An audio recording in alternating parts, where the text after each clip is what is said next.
Que le nom du Seigneur soit loué.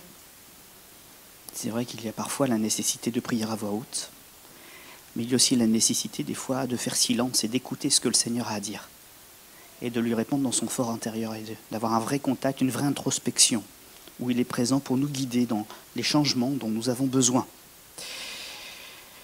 Nous sommes dans une période particulière de l'année, c'est vrai, mais nous sommes aussi surtout et particulièrement dans une période particulière du monde, de la fin de ce monde. Tout nous le montre, et la prophétie biblique continue à suivre son chemin. Lisez la Bible et vous verrez que ce que vous lisez dans les médias correspond à ce que la Bible a annoncé. Pas simplement quelque part à l'autre bout du monde, mais partout sur la terre, maintenant, nous voyons que tous les signes annoncés s'accomplissent. Et notamment la montée des eaux. Vous avez vu encore ce qui s'est passé, qui a surpris tout le monde en Espagne. Nous avons donc décidé de réagir aussi avec le conseil d'administration de l'Église et le mouvement de France pour soutenir nos frères et sœurs en Espagne. Nous y reviendrons à la fin de ce rendez-vous. Donc il y a des catastrophes naturelles, totalement hors de contrôle, totalement imprévisibles, de la souffrance et de la misère qui est en train de revenir sur le devant de la scène. Et ce n'est pas une question, comme on l'a dit pendant parfois des meetings ou des choses comme ça dans notre monde. On n'est pas face à des pays du tiers-monde ou des pays industrialisés ou évolués. La misère touche tout le monde. L'argent ne peut pas éviter la misère. L'intelligence ne peut pas faire contourner les problèmes de cette vie. Il n'y a que Dieu qui peut secourir. Alors, ayons compassion à toutes ces personnes. Et puis également, il y a, comme je le disais, la réalité de l'emploi du temps. En ce moment, les gens souffrent aussi d'une autre manière. Si ce n'est pas physiquement, c'est spirituellement. Et combien nous voyons et nous croisons de gens en ce moment dans nos rues qui sont torturés pour les histoires de mort et de vie après la mort. Et de gens dont ils ont été séparés sans régler les problèmes qui étaient entre eux. Mon épouse, qui est infirmière, elle croise certaines personnes dans les EHPAD. Et dans des périodes qui sont comme ça, elle voit des gens qui habituellement sont heureux, malheureux. Pourquoi ? Parce qu'on parle de ces veillées des morts et de toutes ces choses-là. On parle d'Halloween, on parle de monstres et de démons. Je ne sais pas si c'est le monde dans lequel vous voulez vivre. Mais moi, quand on me vend ça, c'est clairement pas ce que je veux chez moi. Moi, chez moi, je veux la paix, je veux la joie, je veux des enfants épanouis et une femme heureuse. Eh oui. Alors le commerce qui veut me vendre des monstres, moi, je ne le trouve pas drôle du tout. Moi, ça me fait pitié. Et quitte à souffrir, autant que ce soit pour créer un monde qui soit beau. Pas de céder à la fascination, à l'attrait ou à la peur de la mort. Nous sommes un peuple qui veut la vie. Nous sommes un peuple qui veut la joie. Et même s'il y a de l'adversité ou des catastrophes, eh bien, je trouverai ma joie à secourir mes frères ou mes sœurs. Ou peut-être je trouverai ma joie à voir des frères et des sœurs animés par la même foi venir à mon secours. Parce que dans ce monde et quoi qu'il se passe, je sais que je ne suis pas seul. Il y a un Seigneur et Maître qui veille et qui pourvoit. Amen. Je vais donc continuer dans ce sens-là pour le message de ce matin et faire avec chacun d'entre nous une lecture que nous trouvons dans l'Évangile selon Luc au chapitre 22 et à partir du verset 66. Luc 22, verset 66.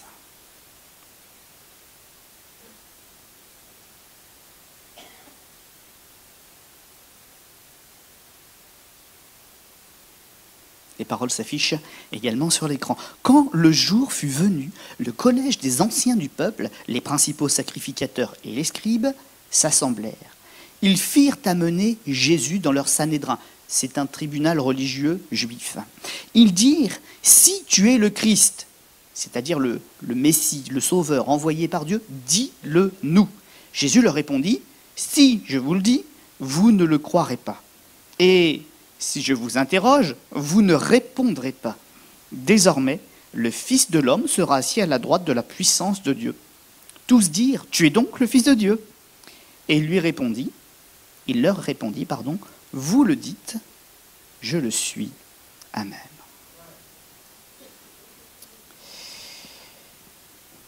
Si on pose une question, mes amis, il faut avoir le courage d'entendre la réponse. Ça, c'est la première des choses. Et dans le monde d'aujourd'hui, les gens, quand ils voient la misère, Ils ne cherchent pas les réponses.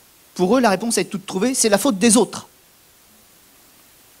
Mais si, ce matin, je vous pose la question, à vous qui êtes là, qui a menti la semaine dernière? Qui a triché? Qui a regardé de travers une femme ou un homme? Vous direz, c'est les autres. Mais combien d'entre nous l'ont fait aussi? Parce que notre nature est pécheresse, notre nature est mauvaise. Et même si nous déposons nos fardets aux pieds de Jésus, nous sommes imparfaits. Et nous sommes de cette nature qui salit le monde. Et ces hommes qui étaient là, qui étaient des religieux, face à l'exemple de Jésus, face à son ministère, face à la présence du Père qui était avec lui, ils ne voulaient pas admettre en face qui était Jésus, parce qu'ils ne voulaient pas admettre en face de Jésus qui, eux, ils étaient réellement. Leurs incapacités, leurs faiblesses, leur impossibilité même d'accomplir ce que Jésus disait, que lui, il arrivait à faire devant les foules. Quel sacrificateur, quel scribe, en ce temps-là, accomplissait des miracles dans le temple? Quel homme prophétisait et révélait individuellement la vie de chacun de ceux qui étaient là, au point de dévoiler qu'ils aient honte et qu'ils partent et qu'ils abandonnent les mauvais projets qu'ils avaient conçus? Quel homme, quel serviteur, envoyé de Dieu, était couronné de cette puissance? Mes amis, malgré tout ce qui se passe autour de nous, je suis convaincu que nous devons continuer d'apporter cette seule et même réponse à ce monde. Jésus est venu mourir à la croix pour le pardon des péchés. Vous allez en avoir de l'adversité. Vous allez en avoir des gens qui vont vous questionner. Vous allez en avoir des gens qui vont s'opposer. Mais répondez la vérité et ne vous en détournez pas. Le monde en ce moment est dans de grands conflits. Et nous sommes pris dans ces conflits. Mais nous ne devons pas nous détourner de cette vérité. Et une des grandes vérités à laquelle nous ne devons pas céder, c'est celle de parler de la vie éternelle et de la personne de Jésus comme nous devons en parler. À Halloween, il y a beaucoup d'églises qui commencent à céder un petit peu. Ils organisent des pseudo-carnavals, ils font des choses pour être un petit peu comme le monde, au prétexte de leur parler, de se mettre à leur niveau. Mes amis, ça ne marche pas. La seule chose qui marche, c'est de rester des vrais chrétiens qui marquons la différence. Peut-être de temps en temps, une action sous une forme ou une autre est possible, mais l'Église ne doit pas changer, ni dans sa forme, ni dans son fond. Elle doit rester un exemple de vertu qui honore l'Éternel. Son discours ne doit pas s'édulcorer, il ne doit pas devenir un discours philosophique. J'ai parfois croisé certains groupes de croyants qui, lorsqu'on leur parlait de Jésus, laissaient les autres débattre sur Jésus. Puis après, ils donnaient leur avis. Mes amis, déjà, cette méthode n'est pas bonne. Nous croyons à la folie de la prédication de la croix. Nous n'affirmons pas ce que nous pensons, ce que nous avons établi dans nos hypothèses. Nous affirmons ce que la Bible affirme. Et plus encore, nous nous y soumettons volontairement. Parce que la Bible ne contient pas la parole de Dieu. Elle est entièrement et puissamment la parole de Dieu. Et je ne veux pas être de cette génération de la fin des temps qui va avoir honte de l'Évangile en disant « la Bible dit ». Moi, je veux dépasser ce discours. Et je veux dire « je crois en tout ce que la Bible dit ». Donc si la Bible dit, moi aussi, je l'affirme. Ce n'est pas un avis, ce n'est pas une hypothèse, ce n'est pas quelque chose sur lequel je dois réfléchir. Je dois y croire. Je dois m'y engager. Et quand on me demande raison de ma foi, je dois demander au Saint-Esprit de me rendre fort pour dire toute l'entière vérité. Et dans ces entières vérités, il faut aussi tordre le cou à certaines pratiques et certaines croyances. Affectueusement et au nom de Jésus. Au nom de Jésus. Mais il faut le faire quand même. Il ne faut pas avoir un manque de courage dans ces temps-là. J'avais un frère pasteur qui faisait partie de mes formateurs, qui disait qu'il faut avoir l'audace de la foi. L'audace, c'est un mot un peu connoté, ça fait un peu rébellion, etc. Mais il disait dans ce temps-là, il faut avoir un petit peu d'audace vis-à-vis de tout ce qu'on nous propose. Et aller contre si on croit vraiment fondamentalement en Jésus que c'est faux. Il faut avoir l'audace de la foi. Êtes-vous un peuple qui a l'audace de la foi? Avez-vous encore le courage et le désir de parler de Jésus comme on doit parler de lui? Et dans toutes ces choses, eh bien, il y a différentes vérités, notamment celles qui se passent après la mort. Pourquoi craindre la mort? La Bible nous dit que c'est un adversaire vaincu. Pourquoi prier les morts? La Bible nous dit qu'il y a un fossé infranchissable, un abîme entre le royaume des vivants et le royaume des morts. Eh oui, c'est vrai que dans certaines dénominations chrétiennes, on prie les personnes qui sont décédées, on leur parle, on les évoque. C'est une erreur, mes amis, une grave erreur, parce que la Bible nous enseigne que ceux qui font cela, eh bien déjà, ils font de l'occultisme. Ils font et ils ont des pratiques spirituelles qui sont désapprouvées par Dieu, parce que Dieu nous révèle qu'elles sont dangereuses pour nos âmes et pour nos proches. Des textes de l'Écriture, notamment un, nous montrent d'ailleurs la supercherie. La Bible ne nous laisse pas ignorants de ce qui se passe quand nous faisons cela. Je pense à Saül, lui qui avait poursuivi les nécromanciens et les évocateurs de mort, les évocateurs d'esprits.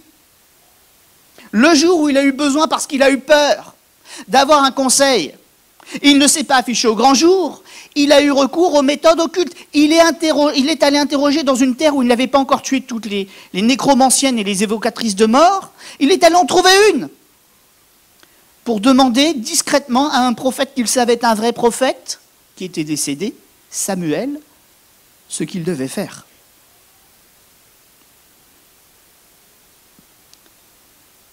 Et la Bible nous explique que c'était une tromperie. Ce qu'il a vu monter des profondeurs n'était pas la personne. Elle en avait l'apparence, elle en avait les paroles, parce qu'elle les avait certainement entendues aussi. Mais c'était un esprit trompeur auquel il était en train d'ouvrir l'accès. Mes amis, il faut vraiment que dans ces temps, personne ne vous séduise. Que personne ne permette à votre cœur et donc à votre bouche derrière de changer de discours ou d'affaiblir votre foi. Ma foi, je me sens concerné aussi. Nous ne devons pas laisser la sensiblerie nous détourner des pratiques bonnes au profit des pratiques mauvaises. Si quelqu'un a perdu un proche, est dans la souffrance, qu'il achève son deuil. Si quelqu'un a besoin de consolation, qu'il parle à Jésus-Christ qui est vivant encore aujourd'hui et qui règne, qui console, qui guérit, relève et soutient l'affligé, mais qu'il ne succombe pas à la fascination de croire qu'une réponse viendra d'un autre moyen, d'une autre personne. J'ai parfois vu, dans mes visites pastorales, à différents endroits, des personnes qui n'acceptaient pas la mort des proches. Ces personnes aimaient le Seigneur, mais il y avait là une idolâtrie quand même à vaincre. Et mes amis, nous avons encore des progrès à faire. Il y a encore des idoles à renverser. L'idole n'est pas forcément un petit totem de bois, un gris-gris, un tableau, une icône, ou je ne sais. Parfois, c'est la photo d'un proche que l'on ne laisse pas. Et on entretient des pensées de mort et un lien macabre avec les ténèbres. Et il nous faut, mes amis, faire attention à ce que nous faisons et ne pas l'excuser parce que par ailleurs, nous avons plein d'autres pratiques bonnes, chrétiennes, dans notre vie. Nous devons en arrêter avec tout ce qui détruit notre relation avec le Seigneur. Pour revenir un petit peu sur ce que je disais, savez-vous comment est constitué l'au-delà? Est-ce qu'on vous en a déjà parlé dans des entretiens de préparation au baptême, dans des études bibliques? Est-ce que vous connaissez un petit peu cet endroit-là? Parce que la Bible en parle abondamment. Hein. Généralement, et je dis ça pour ça, quand on a de mauvaises pratiques, c'est qu'on manque d'enseignement ou que des choses ne sont pas acquises.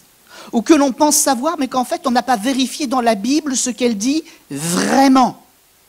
Et mon désir ce matin, c'est d'en débloquer encore quelques-uns. Briser les chaînes, toutes les chaînes. On l'a chanté. Cette fascination pour la mort, pour cette puissance qui peut nous entraîner, elle en retient encore quelques-uns là. Il faut la briser ce matin.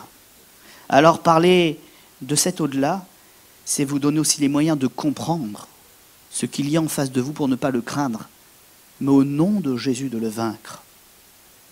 Jésus nous parle au travers d'un texte qui n'est pas une parabole. Parfois on le lit un peu en diagonale.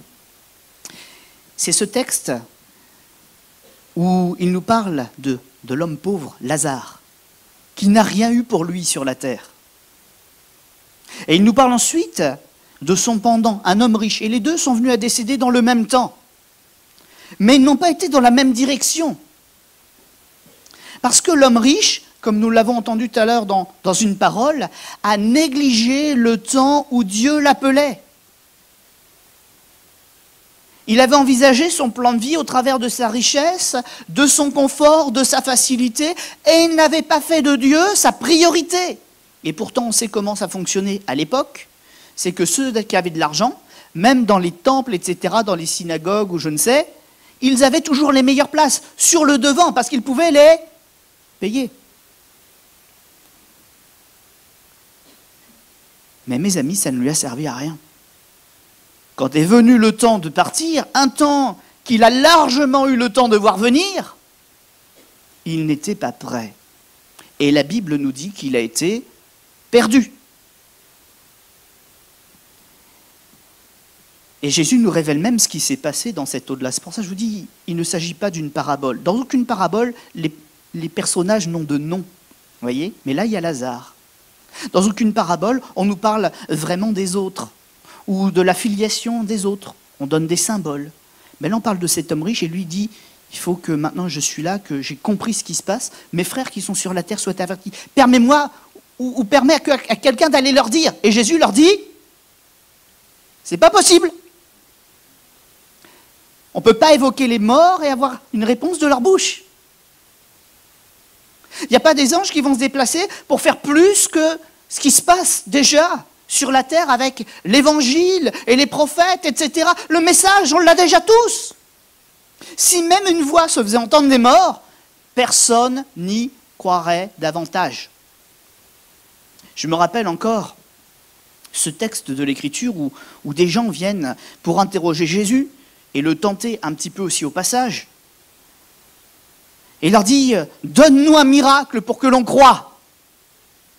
Toi le faiseur de miracles, toi le guérisseur, fais-en un de plus. Tu l'as fait pour tous les autres, fais-le pour nous aussi pour que l'on croie. Mais Jésus connaissait leur cœur.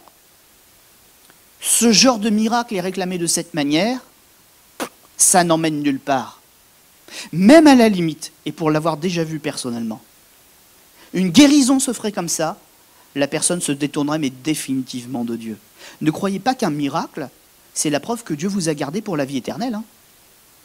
Le miracle est un signe qui pointe la direction, mais à vous d'y marcher. Et j'ai déjà vu de mes propres yeux une personne guérie qui a quitté l'église, on ne l'a plus jamais revue pour se perdre. Ne croyez pas que les signes soient un sceau qui disent que vous êtes garanti pour la vie éternelle. C'est votre conversion, votre repentance, la nouvelle vie qui s'installe en vous, qui est le sceau de Dieu, garanti par l'Esprit. Le reste, ce sont des bénédictions que Dieu donne pour assouplir nos cœurs durs. Mais ne soyons pas dupes non plus, certains se perdront quand même. L'au-delà donc, nous ne devons pas le craindre. Le Seigneur nous a donné tous les moyens d'y aller en étant prêts. Et cette préparation, c'est maintenant. Heureux ceux qui comprennent ça, parce qu'ils auront des sommeils tranquilles la nuit.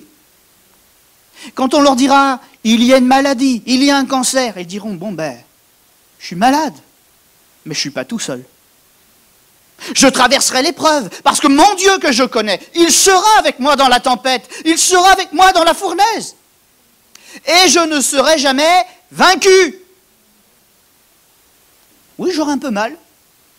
J'aurai peut-être des gens qui ne comprendront pas ou qui auront peur que ce soit contagieux, ils se détourneront peut-être un peu de moi, mais je ne serai jamais tout seul. Mon Dieu, que je connais et qui me connaît, qui m'a garanti pour la vie éternelle, m'a ouvert une porte et je passerai en paix dans la vallée des larmes. Je passerai en paix dans la vallée de la mort et j'entrerai dans les parvis éternels. Ma place est réservée. C'est ça le message de l'Évangile. La mort est un ennemi puissant, mais c'est un ennemi vaincu. Mes amis, ne cédons pas aux tentations de la facilité apparente, de toutes ces mauvaises pratiques. Ne cédons pas à ces choses, que ce soit par une croyance, une idolâtrie, que ce soit par faiblesse. Mais choisissons d'être forts avec celui qui veut nous rendre forts. Le Seigneur nous a fait des promesses. Il nous a promis que ceux qui étaient décédés dans la foi, nous les retrouverions. Cela fait partie du plan.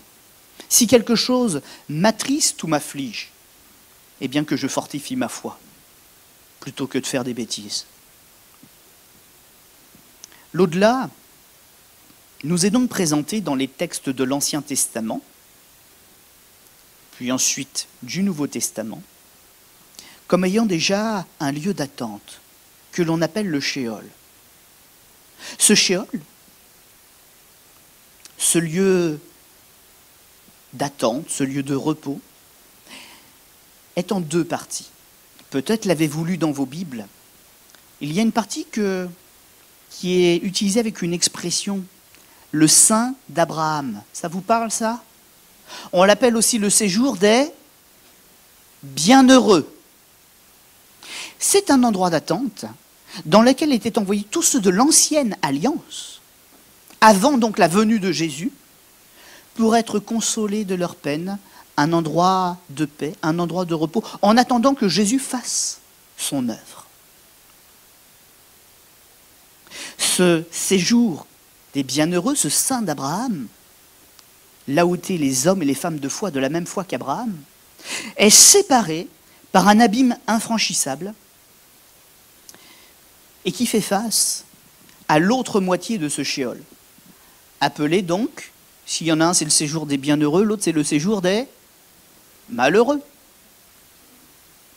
Et la Bible nous explique ce qui se passe là, d'un côté comme de l'autre. Il n'y a pas de choses que nous ignorons quand nous étudions la Bible, les réponses nous sont données. Les êtres qui sont là, les esprits qui sont là, n'ont pas été anéantis.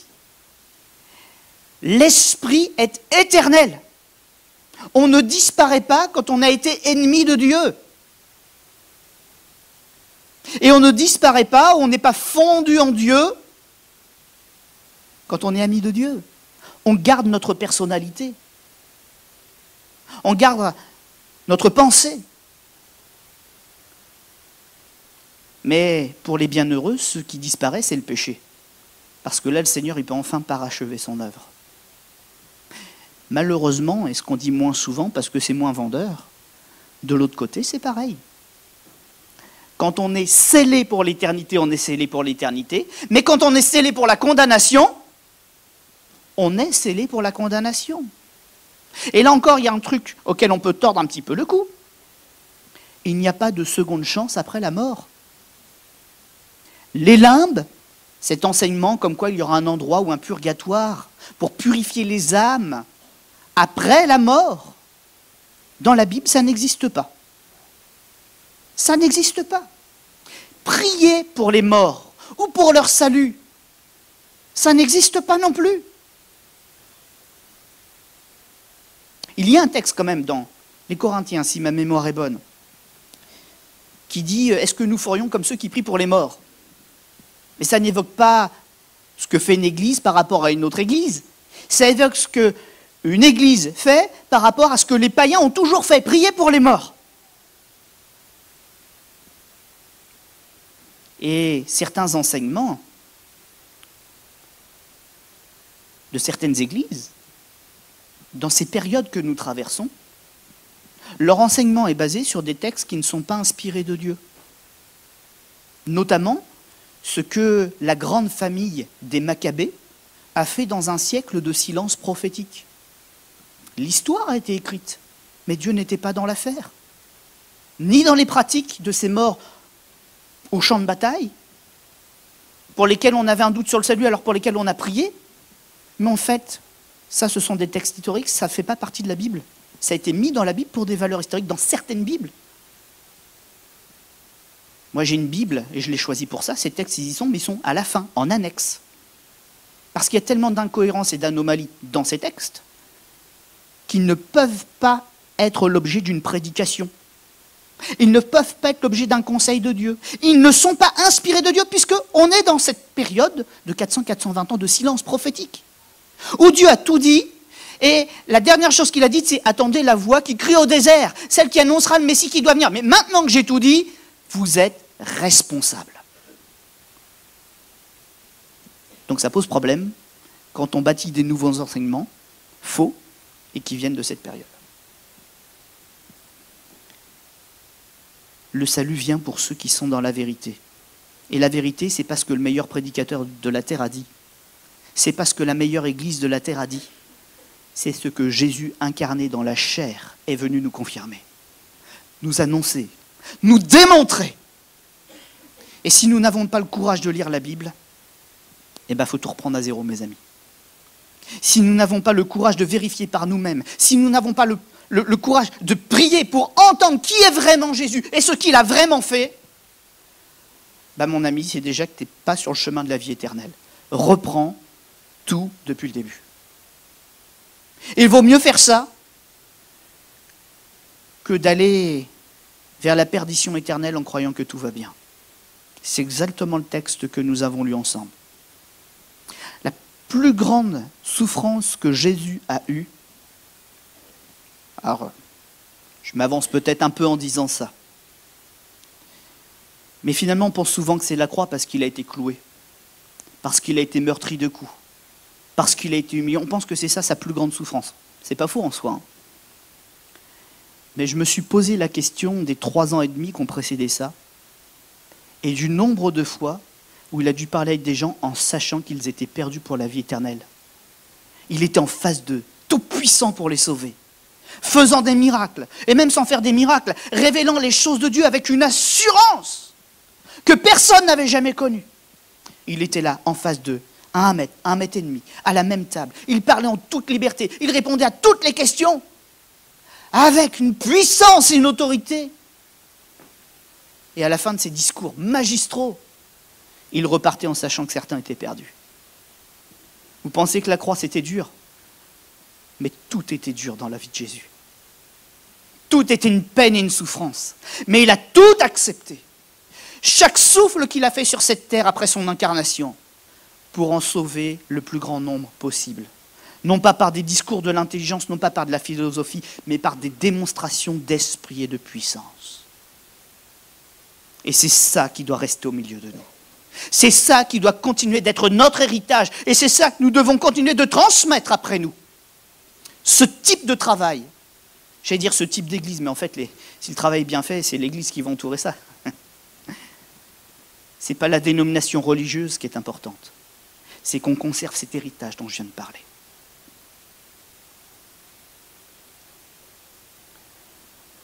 Le Seigneur n'a rien contre les prières aussi répétitives.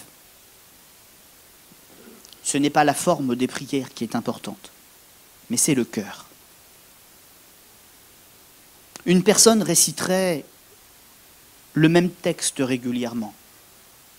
Si elle y met vraiment son cœur en pesant la mesure des mots, ces mots viennent de l'Écriture. Et je sais que le Seigneur se réjouirait. Et une personne pourrait vous paraître bizarre parce qu'elle ne cite pas du tout les Écritures, mais elle répand son cœur devant Dieu. Mais elle le fait sincèrement. Et cela plaît tout autant à Dieu. Jésus lui-même a été étonné par ses prières. Il s'est adressé au Père comme étant son enfant.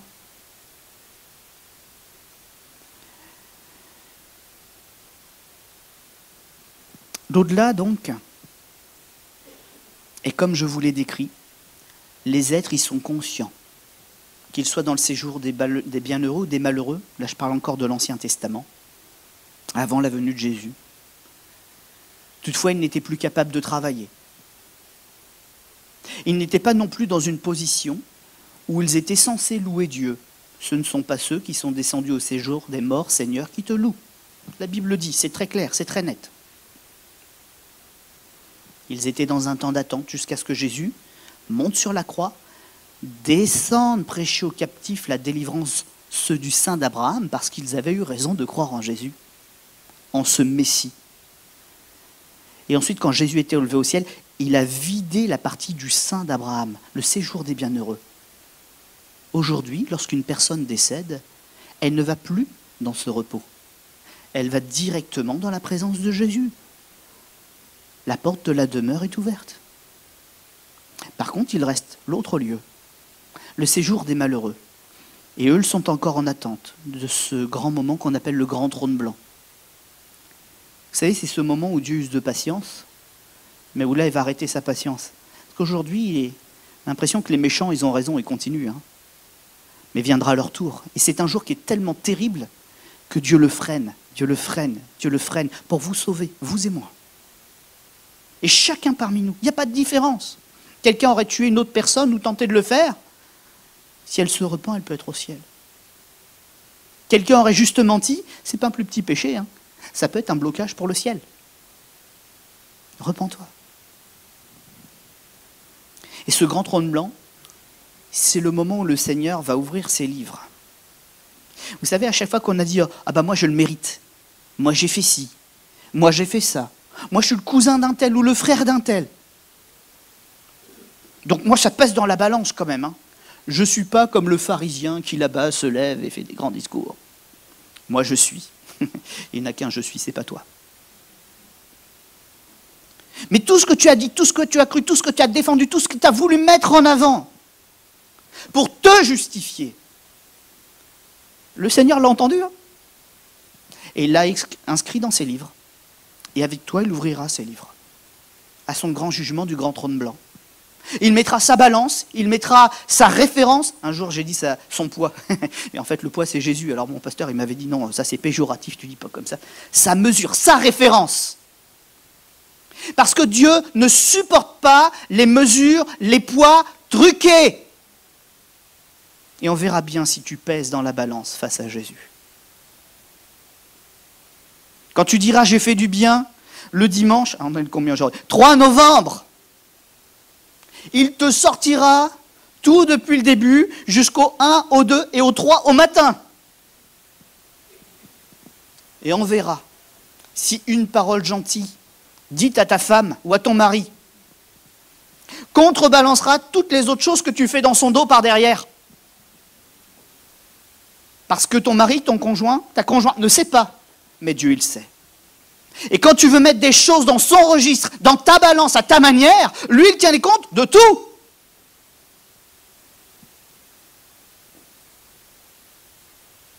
Ça fait peur, Mais rassurez-vous, parce que Dieu ne fonctionne pas à la sanction. Car Dieu a tant aimé le monde. C'est ça son motif, c'est l'amour. Donc ça, c'est ce qu'il peut faire quand on le provoque. C'est comme ça qu'il va régler les comptes avec ceux qui sont rebelles à lui. Mais pour ceux qui l'aiment, il dit « tes péchés te sont pardonnés ». Il n'y a pas besoin de cette balance truquée là. Je viens à Jésus et il se met de mon côté avec moi dans la balance pour qu'on pèse ensemble et qu'on gagne. C'est ça la folie de la croix. Je ne suis pas contre Jésus, je suis avec lui et ensemble on pèse plus fort que tout. Car Dieu est amour. Car Dieu est patience à mon égard. Riche en bonté et lent à la colère. Le séjour donc des bienheureux a été vidé au moment de l'élévation de Christ. Et aujourd'hui, ils sont consolés, ces bienheureux qui sont partis. Alors ne les pleurez pas. Ne les interrogez pas. Rappelez-vous simplement ce que la Bible nous autorise à nous rappeler, le souvenir de leur foi, le témoignage de leur passage et de leur victoire sur la terre. C'est leur témoignage qui nous reste. C'est pour ça que le témoignage des chrétiens est si important, que nous devons en prendre soin, que nous devons faire attention à la maison, au travail, comme dans l'Église, de la même manière, à ce que nous disons et à ce que nous faisons. On commettra des erreurs. Mais quand les gens te connaissent vraiment et que tu as une vie authentique avec Jésus, même si tu n'as que 80% de bien et que tu commets 20% d'erreurs, les gens savent dans quelle direction tu tends. Mais si tu cherches constamment à dissimuler ton péché sans le régler pour paraître ce que tu n'es pas, les gens ne sont pas stupides, ils le voient aussi. Oh, tu peux cacher 1 an, 2 ans, 3 ans, 4 ans, 10 ans. Mais à un moment ou à un autre, il y aura l'événement qui dévoilera ta vraie nature, qui dévoilera ton péché. Et plaise à Dieu que ce ne soit pas le dernier jour et que ce soit le trop tard qui te rejoigne. Mais le Seigneur a un programme aussi pour nous. C'est le maintenant. On n'est pas obligé d'attendre qu'il soit trop tard. Il y a le maintenant de Dieu. Puisque Dieu parle maintenant, il ne parle pas à des absents. Puisque Dieu parle maintenant, il parle à chacun d'entre nous. Il ne nous dit pas d'être parfait, il nous fait une déclaration, c'est qu'avec moi, ma grâce te suffit. Tu n'as pas besoin d'être le meilleur des hommes, la meilleure des femmes. Tu as besoin d'être vrai devant Dieu et d'abandonner ton péché. Tu peux avoir des temps de faiblesse, tu peux avoir des temps où tu mets ton genou à terre. Jésus est entouré de tas de personnes comme ça. Mais avec lui, ces personnes se sont toujours relevées. Et il les a toujours portées à ses côtés. Et il les relèvera toujours aussi longtemps qu'ils sont vrais devant lui en disant « J'y arrive pas, mais j'ai besoin de ton aide, je veux de ton aide. » Toujours à cette réponse-là, il répondra favorablement et il relèvera.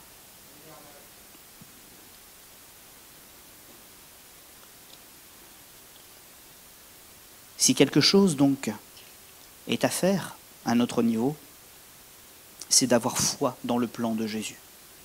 Bien souvent, quand on est attiré à des choses qui sont mauvaises, ou quand on se laisse séduire ou entraîner à des pratiques mauvaises, c'est peut-être bête ce que je vais dire, hein, parce qu'on le sait tous, hein, mais c'est un manque de foi. Je n'ai pas assez confiance dans ce que Jésus a dit. Je n'ai pas assez confiance dans la puissance qu'il a déployée pour nous sauver. Tu veux régler tes problèmes? Tu as peur de la mort? Tes angoisses de la détresse ou de la souffrance? Tu as peur de... Tu n'arrives pas peut-être aussi à couper le cordon avec quelqu'un qui t'a quitté il y a longtemps. Renforce ta foi, tu y arriveras. Parce que ça fait partie du plan de Dieu. Ça fait partie du bien qu'il veut te faire. Mais accepte qu'il le fasse. Lâche prise. Laisse partir l'être aimé ou l'être regretté. Laisse-le partir. Maintenant. Brise le lien. Brise la chaîne. C'est de ta vie dont tu rendras compte. Il en va de ton bonheur. Il en va de ton éternité. Il en va de ta joie. Et je vais aller plus loin. Il en va peut-être aussi de la souffrance physique, morale, spirituelle, psychologique de tes enfants et de ton mari. La folie que l'on retient dans nos foyers avec des liens spirituels a des conséquences terribles. Évoquer les morts, en retenir la pensée captive, ce n'est pas quelque chose d'anodin. C'est une porte ouverte sur l'occultisme.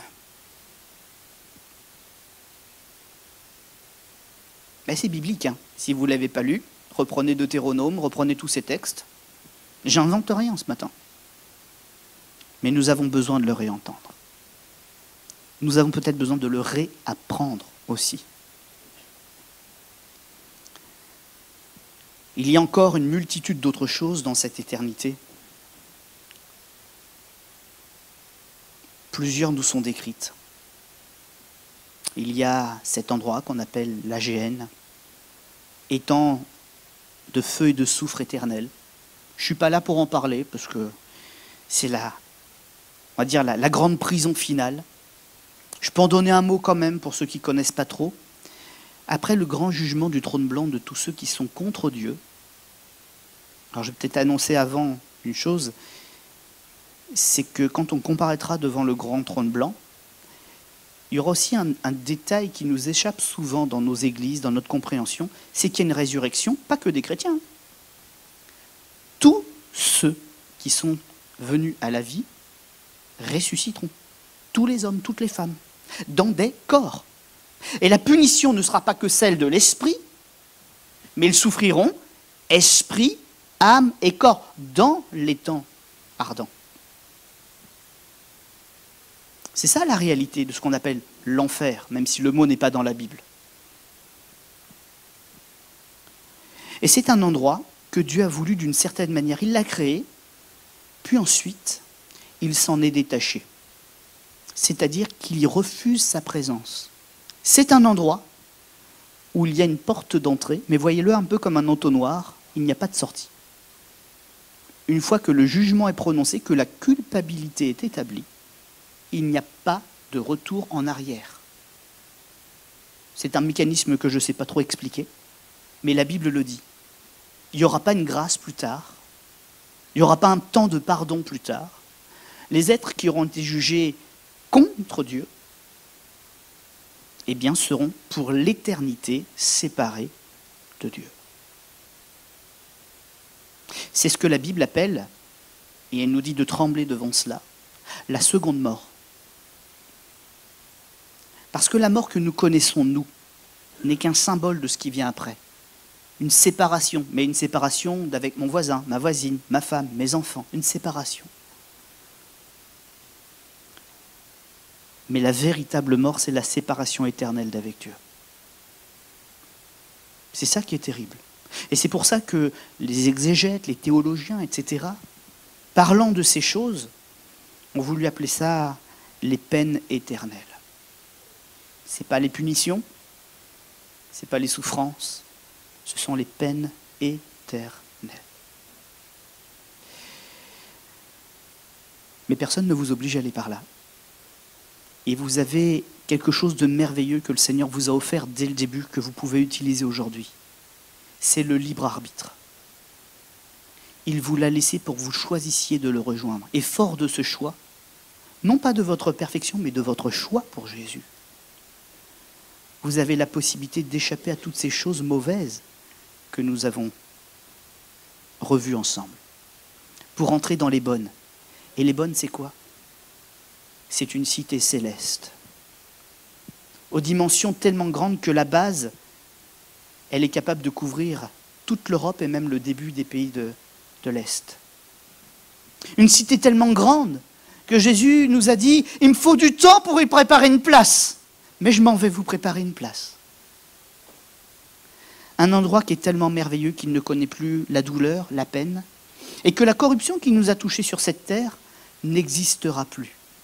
Parce que, comme je l'ai dit, ceux qui ont été scellés pour la perdition ont été scellés pour la perdition, mais ceux qui ont été scellés pour la gloire, ils sont scellés pour la gloire. Nous n'aurons plus jamais à craindre de revivre ce que nous avons vécu ici. Et ça vaut la peine de se battre. Parce qu'aujourd'hui, excusez-moi l'expression, on a galéré pour être ce que l'on est. Mais demain, on sera débarrassé des mauvaises choses et on y restera dans ces bonnes choses. Que personne ne nous prenne le prix. Que personne ne nous prenne notre place. Mais apprenons ce que signifie avoir foi en Jésus. Et c'est pour ça que Jésus est venu. C'est que s'il avait juste parlé de ces choses-là, on ne l'aurait pas cru.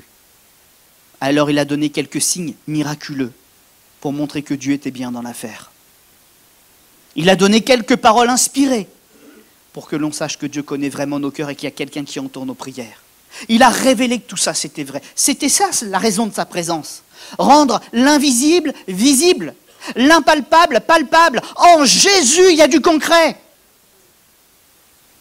Si quelqu'un est dans le doute, qu'il repasse le message de ce matin sur son cœur et qu'il se mette en prière pour expérimenter la réponse de Dieu. Et Dieu te le dira, ne tremble pas devant les portes de l'enfer, c'est les portes de l'enfer qui tremblent devant toi. Mais les portes d'or, les portes du royaume qui ouvrent la porte de ma maison, elles sont ouvertes pour toi.